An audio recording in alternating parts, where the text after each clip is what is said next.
শুক্রবার থেকে 3 দিনের 29তম ইন্টারন্যাশনাল রাইস প্রসেসিং প্রদর্শনী শুরু হলো পূর্ব বর্ধমান জেলার শহর বর্ধমানের কাঞ্চননগরের কঙ্কালেশ্বরী কালী মন্দিরের মাঠে। বর্ধমান জেলা রাইস মিল অ্যাসোসিয়েশন এবং বিজনেস এম্পায়ার গ্রুপ আয়োজিত এই প্রদর্শনীতে উপস্থিত ছিলেন রাজ্যের মন্ত্রী রথীন ঘোষ, মন্ত্রী স্বপন দেবনাথ, মন্ত্রী প্রদীপ মজুমদার, জেলা শাসক আয়েশা রানী, বিধায়ক খোকন দাস, বিধায়ক রবীন্দ্রনাথ চট্টোপাধ্যায়, বর্ধমান পুরসভার পৌরপতি পরেশ চন্দ্র সরকার সহ বিশিষ্ট ব্যক্তিবর্গ। তাকে ব্যাট করি আমরা সম্মান জ্ঞাপন করছি।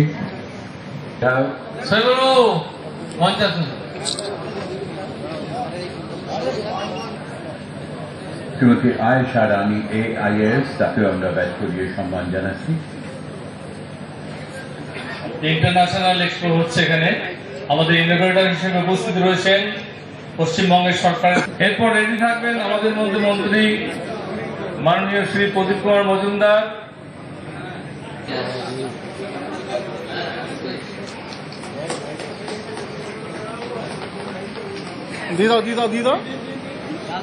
এরপর আমাদের মাননীয় মন্ত্রী পঞ্চায়েত এবং কোঅপারেশন ডিপার্টমেন্ট, অত্যন্ত কাছে বর্ধমান।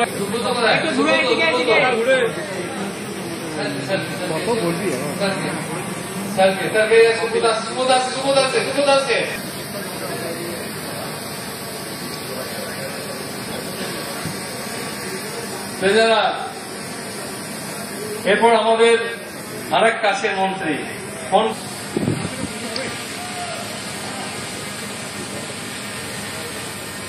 ডিস্ট্রিক্ট ম্যাজিস্ট্রেট আছে, খাদ্য সাথী মানুষকে তা বিতরণ করবার।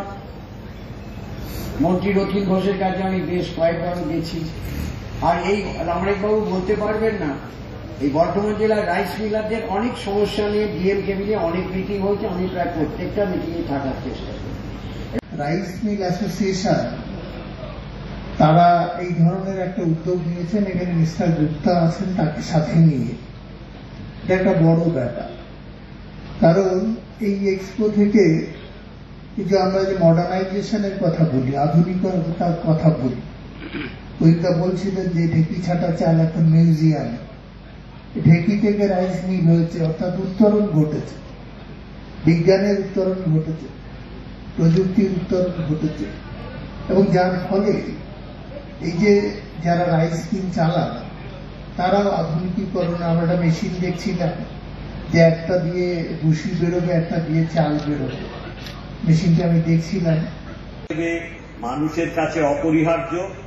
যারা আজকে আমাদের সঙ্গে বৈরিতা করছেন তারাও আমাদের চাল পেলে তবে বাঁচবেন বলছেন।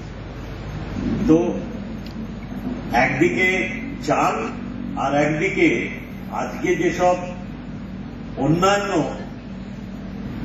চালের সঙ্গে ধান থেকে ব্র্যান্ড বলুন, ভুসি বলুন, ওগুলোও এখন অর্থকরী হিসেবে খুব গুরুত্ব পাচ্ছে। যদি তুলে নিত তাহলে আরো মেলাটা গুরুত্ব আরো বেশি বৃদ্ধি পেত বলে মনে হয়।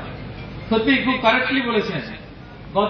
গতবারে আমরা যখন এই মেলা করি তখন এখানে যারা এখানে স্টল দিয়েছিলেন, যেসব কোম্পানি বিদেশ থেকে এসেছিলেন, তারা অত্যন্ত খুশি ছিলেন এইটা জেনে যে সেই সময়কালীন তার প্রত্যেকেই আমাদের ইন্ডিয়া গভর্নমেন্ট এবং বাংলাদেশ গভর্নমেন্ট তারা দুজনেই বয়েল রাইস, গোবিন্দভোগ, আতপ চাল একজন এক্সপোর্ট ডিউটি।